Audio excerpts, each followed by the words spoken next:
আমির হামজার ওয়াজ করা বন্ধ হয়ে যাবে, সেই সাথে আমির হামজা মসজিদের মধ্যে আর কখনোই খুতবা দিতে পারবে না, বললেন রাশেদ খান। এই আমির হামজার ওয়াজ এবং একই সাথে এই মসজিদে খুতবা দেওয়া নিষিদ্ধ করা হোক সেই দাবি করছি আমি। কারণ আমির হামজা রক কাটায় পারদর্শী, তার এই মসজিদে খুতবা দেওয়ার প্রয়োজন নাই। সে ইসলামের কথা বলছে না, সে বরং এই ধরনের বক্তব্য দিয়ে সংঘাত সৃষ্টি করছে। আসলে কি আমির হামজা হুজুর এমন কোন কাজ করেছে যার কারণে তার ওয়াজগুলো বন্ধ করে দেওয়া হবে, আর কোনোদিন মসজিদে গিয়ে খুতবাও দিতে পারবে না? আমির হামজা এমপি হয়েছে, তাতে কি হয়েছে? রাশেদ খান এমন একটি কথা বলেছে। আমির হামজাকে গ্রেফতার করতে হবে। আমির হামজা এই ধরনের ঘটনা ঘটিয়েছে, তাকে অবশ্যই গ্রেফতার করতে হবে। সে এমপি হয়েছে তো কি হয়েছে? আরেকটা আদা মাথা পাগল আছে, নাম হইল আমির হামজা। এটা আদা পাগল। গত বর্ষদিন বলতেছে কুষ্টিয়া আমার আসনে আমি প্রধানমন্ত্রী। আচ্ছা কন্ত দিয়ে আমি যে নির্বাচন করছি, আমি কি বলতে পারবো যে আমি এমপি হয়েছি? একটা এমপি কি মন্ত্রিত্ব না পায় বলতে পারে যে আমি মন্ত্রী? আর সে নিজে আমার আসনে আমি প্রধানমন্ত্রী। তাহলে বোঝা গেল কুষ্টিয়া সারা বুঝি বর্তমান প্রধানমন্ত্রিত্ব করতেছে আর কি। মানে কত বড় তার ছিললে মানুষকে বিভ্রান্ত করতে পারে। আপনি রাজনীতি করেন ইচ্ছা মতে, কিন্তু আপনি ধর্মের নামে অপব্যাখ্যা করবেন, পাবলিককে ধোঁকা দিয়ে বোকা বানাইবেন, এই মুনাফিকি সমাজে চলবে। প্রয়োজন আমাদের সহযোগিতা নেন, সহযোগিতা করব। আমরা কোনো সময় পলাই না, আপনারা পলাই থাকেন মাঝে মাঝে, আবার সুযোগ পাইলে বাইরন। এটার নাম নেই ইসলাম। ইসলাম কি রাইতার দিন আছে? ও 24 ঘন্টাই তো ইসলাম। এটা আবার কোনটা? সুযোগ পাইলে আমরা ইসলাম, সুযোগ না পাইলে লুঙ্গির তলে ঢুকিয়া চা বিস্কুট।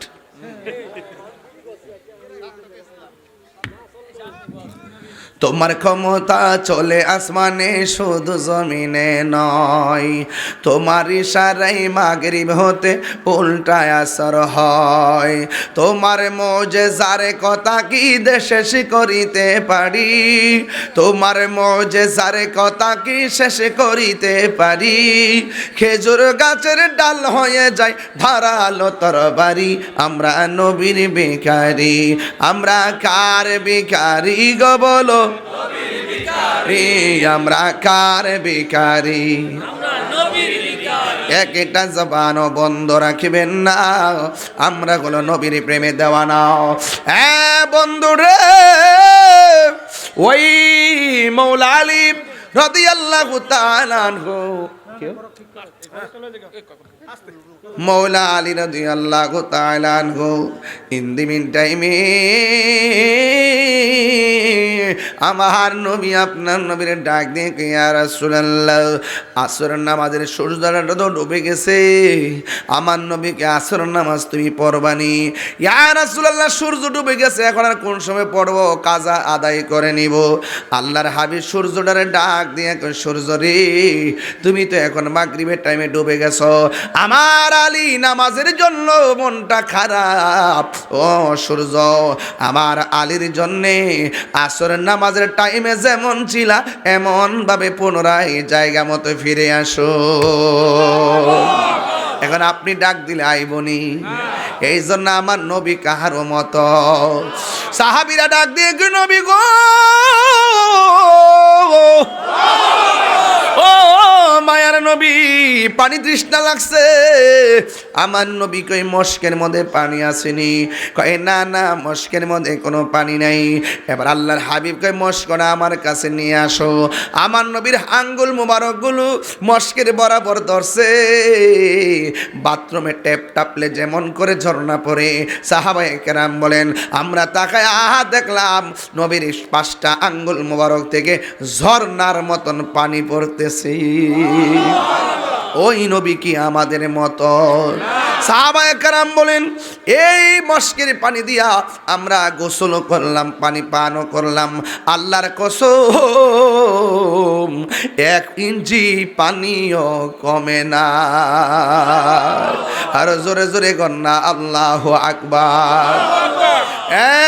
বন্ধু আমার নবী যখন চলে গেছে দাওয়াত দেওয়ার জন্যে, এই দিক দিয়ে হযরতে মা আয়েশা সিদ্দিকা রাদিয়াল্লাহু তাআলা আনহা ঘরের মধ্যে দাঁড়ায়া রইছিল। আবু বকর সিদ্দিক রাদিয়াল্লাহু তাআলা আনহু শুনলেন ঘরের মধ্যে কোনো কিছু নাই। সিদ্দিকে আকবর কি সাধারণ নাকি রে বাবা? এই সিদ্দিকে আকবর রওজা মোবারকটা আমার নবীর পাশে আছে না নাই? বন্ধু, অর্থের বিনিময়ে নবীর পাশে থাকে নাই। সিদ্দিকে আকবর রওজাটা আমার নবীর পাশে হইছে একমাত্র মহব্বতের কারণে। আল্লাহর হাবিব কয়, ও পৃথিবীর মানুষ, বন্ধুর পাশে বন্ধুরে শোয়াইবা, কোনো অনুমতির কোনো দরকার হবে না। ওই সিদ্দিকে আকবর হলো মানবতার ফেরিওয়ালা। তিনি শুনলেন ঘরের ভিতরে খাবার নাই, নিজের মেয়েটা বাড়িতে একা একা। আল্লাহর হাবিব গেছে তাবলীগ করতো। এই তাবলীগ করা কিয়ামত পর্যন্ত জায়েজ।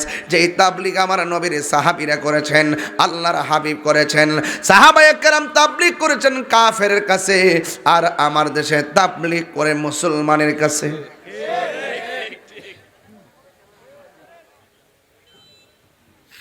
মুসলমানের কাছে আমাদের দেশে যেটা চলতেছে এটার নাম তাবলীগ না, এটার নাম হলো তালিম। নাম কি? তালিম। আপনি আসেন মসজিদের ভিতরে, ঘুমানো কি দরকার? হান্ডি পাটিল নিয়ে আসা কি দরকার?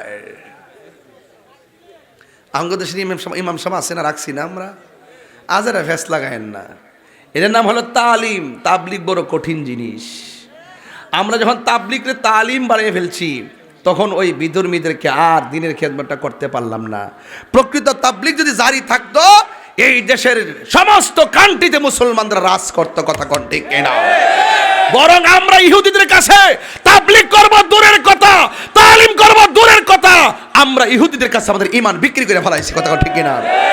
আর না হয় ফিলিস্তিনি মুসলমানদেরকে মাত্র 80 লক্ষ এই ইহুদির গোষ্ঠীরা কিছু করার সুযোগ পাইতো? আমাদের মধ্যে মুনাফিক বেশি। কি বেশি? আমরা আসল কাম ছেড়ে দিছি, আসল তরিকত ছেড়ে দিছি। মূলত সত্যিকার তরিকা এই দেশে প্রচার করেছেন আল্লাহর অলিগণ। কথা বলেন ঠিক কিনা? সিন্নি খাইলা কার দ্বারা? মোল্লা ছিল্লা না। আরো চিনবেন, আরো পরে চিনবেন। হযরতে আবু বকর সিদ্দিক রাদিয়াল্লাহু তাআলা আনহু আসলেন ঘরের ভিতরে। আয়েশা দেখতেছেন তার মেয়েটা একলা একলা ঘরের মধ্যে বসা। না মোরা সুন্নিরা নবীর দেওয়ানা, আহলে সুন্নাত ওয়াল জামাত জিন্দাবাদ জিন্দাবাদ। মারহাবা জোরে কর না কেন রে বাবা? তুমি কে, আমি কে? নীরব না বিপ্লব? এই লোকটি যদি ডাকাতে উঠি কি হইব? মনে করবো যে 10 লাখ লোক এসে। কিন্তু আমরা সুন্নিরে ডাকলে রাজপথে পাওয়া যায় দন্তান্নকার না। নো নো নো, বহুত দেখছি, বহুত ট্রাই করছি, কিন্তু আমরা রাজপথমুখী না। হ্যাঁ, ছিলাম না, এখন আমরা প্রস্তুত। আমরা অধিকার আমরাই বুঝে নিতে হবে। কেউ আইন না আমার ঘরে অধিকার আইনা দিবে না, আমাদেরকে অধিকার আদায় করে নিতে হবে। যারা এলাকা এলাকায় ঘুরে ঘুরে কয় হাসর মাঠে জিগাইব তোমার মার্কা কি,